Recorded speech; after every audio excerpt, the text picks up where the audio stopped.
Bonjour et bienvenue sur ma chaîne, moi c'est Lat. Aujourd'hui nous allons faire ensemble le point sur notre budget respectif et en même temps je vais profiter pour faire passer un message à une catégorie de personnes qui, je suis certaine, m'écoutent à travers cette publication. J'aimerais tout d'abord m'excuser pour le délai de réponse aux mails. C'est parce que j'en ai beaucoup. J'ai vraiment reçu beaucoup de mails à la fin de l'année. Je ne cesse de rédiger des réponses chaque jour. Si vous n'avez pas encore reçu un retour de ma part, ça va venir, soyez juste patient, mais c'est parce que je tiens à vous faire une réponse qui s'approche le mieux de votre situation plutôt que de vous faire une réponse hâtive qui n'aura peut-être pas grand-chose à voir avec votre situation réelle. Alors, la catégorie de personnes dont j'aimerais parler aujourd'hui, c'est les personnes qui vivent dans le regret face à leur passé financier. Ces personnes me disent qu'elles n'arrêtent pas de penser à l'argent perdu par le passé et cela les bloque dans la gestion financière à présent, mais aussi dans la planification de leur budget à venir.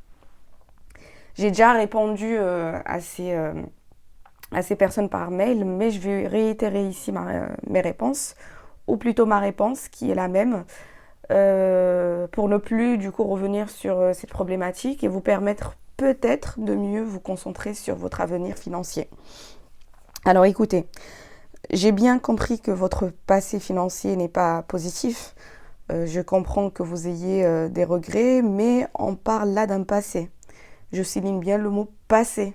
C'est-à-dire que vous ne pourrez plus revenir en arrière et corriger vos erreurs sur le plan financier. Vous ne pouvez pas effacer ce passé. Cela est impossible. Maintenant, vous avez le choix entre soit continuer à regretter ce passé et donc ralentir votre gestion pour l'avenir et votre progression sur le plan financier. Car clairement, si toute votre énergie en fait est investie dans le regret d'un passé, vous ne laissez pas grand-chose pour gérer votre avenir. Vous ne laissez pas une grande place ou suffisamment de place pour gérer votre avenir financier. À ce niveau d'ailleurs, que diriez-vous des personnes qui ont parfaitement bien géré leurs actifs durant toute leur vie et arrivées à un certain âge, elles investissent tout d'un seul coup en bourse et perdent la totalité en une seule nuit? Que pourrons-nous dire de cette catégorie de personnes? Encore une fois, que diriez-vous des personnes qui ont hérité d'une grande fortune et comme elles ne sont pas suffisamment préparées pour bien la gérer, elles vont perdre ça du jour au lendemain à cause justement de leur mauvaise gestion. Ou encore, que diriez-vous des personnes qui se font voler des économies d'une vie, se font arnaquer à travers des jeux, à travers des montages sur Internet, ou encore qui perdent de l'argent d'une seule main dans des jeux de casino, etc. En fait, il y a plein de personnes qui vont savoir bien gérer leur argent, mais vont le perdre à la fin vont le perdre au terme de cette bonne gestion. Donc il y a pas mal de moyens qui font que vous pourriez, quoi qu'il arrive, vous retrouver avec la même somme d'argent sur votre compte bancaire à ce moment même. On est d'accord, l'argent joue un très grand rôle dans notre vie et dans notre bien-être, c'est clair. Mais quand on ne l'a pas ou quand on l'a eu et puis on l'a dépensé d'une mauvaise manière, il est inutile de se gâter la vie avec des regrets inutiles. Au lieu de dépenser votre énergie sur ces regrets, faites au contraire en sorte de rétablir une meilleure situation financière, car il n'est jamais trop tard pour cela. Même si vous ne pourriez plus revenir ou redevenir riche, faites au moins en sorte de diminuer vos dettes, histoire de ne pas tout simplement laisser un passif financier lourd derrière vous. Dans cette chaîne, on est concentré, si vous l'avez bien remarqué, sur l'avenir. Je veux que les personnes qui me suivent aient un avenir prospère. Et cet avenir ne pourra pas avoir lieu sans une bonne gestion financière à présent. On est concentré sur le présent. Beaucoup ne savent pas quoi faire de leur salaire une fois entre leurs mains. Nous sommes le 22 janvier aujourd'hui, il nous reste quasiment rien pour arriver à la fin du mois et donc toucher notre salaire respectif. En fait, c'est maintenant qu'il faut réfléchir votre budget, c'est maintenant qu'il faut préparer votre avenir et non pas au moment où vous avez le salaire entre les mains et que vous ne saurez plus du coup quoi faire avec ce salaire. Avoir un salaire sans un programme prédéfini, sans un programme de gestion préétabli, ça ne sert à rien. Car vous allez vous comporter un peu comme un enfant à qui on va donner des pièces de monnaie et qui se dirige illico vers les bonbons et les friandises. C'est normal. Il n'a pas eu du tout de réflexion préalable face à la situation dans laquelle il se trouve. Il a des pièces d'argent, des pièces de monnaie entre les mains. Et c'est donc tout à fait normal qu'il pense en priorité à des plaisirs futiles. Cela, donc étant dit, j'espère que vous allez au moins, pour ne pas dire éradiquer ces regrets de votre vie, j'espère que vous allez essayer de les diminuer, histoire de passer à autre chose, histoire de mieux réfléchir à votre avenir. Maintenant que j'ai fait ce point, j'aimerais qu'on passe du coup à mon propre budget, qui n'est pas, soyez sûr, exempt d'erreurs, hein, je l'avoue. J'espère à cet égard que votre semaine s'est très bien passée sur le plan budgétaire.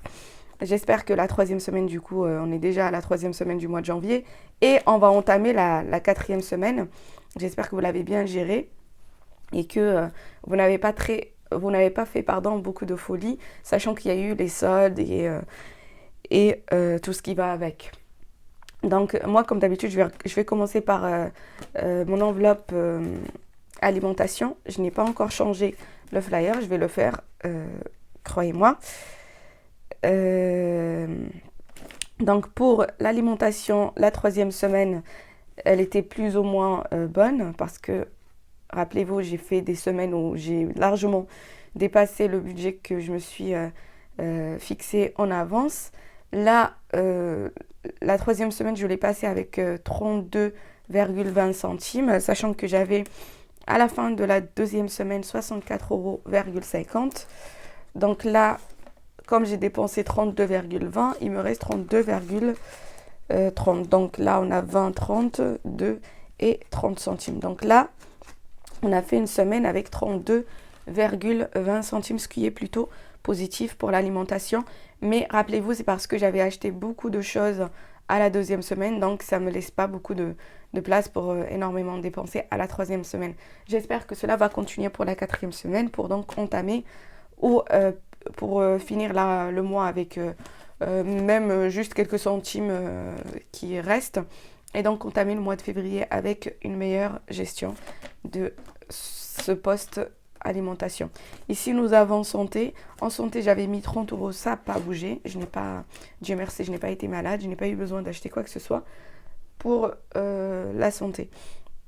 Au niveau du sport, j'avais mis en sport, j'avais mis 70 €. Donc, on avait mis 70 €. Alors, la première semaine, ça c'était yoga. Ça c'est piscine. La 2e semaine, piscine 8,40 €. Et là, du coup, la 3e semaine, je suis allée à 3 séances encore de piscine. J'ai dépensé 8,40 €. Et donc là, pour l'enveloppe, il me reste 34,80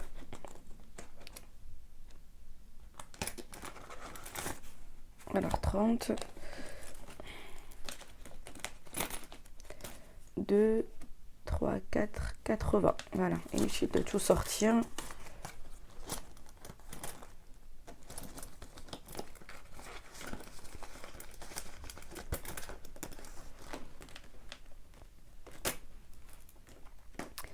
Ensuite,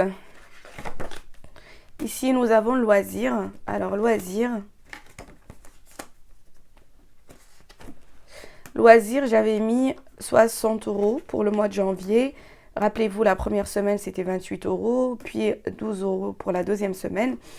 Et là, j'ai dépensé 8 € pour la 3e semaine. Et là, il nous reste du coup 12 €. Donc, bon, les 10 €, ils sont clairs, 52. Donc, 12 € en enveloppe loisirs. Les cadeaux de Noël, ça n'a pas bougé. On avait mis 50 euros au début du mois. Ça reste toujours 50 euros. En hygiène, il nous restait 5 euros. Ça reste toujours 5 euros. J'ai rien dépensé pour la troisième semaine en hygiène. Ensuite, nous avons voyage.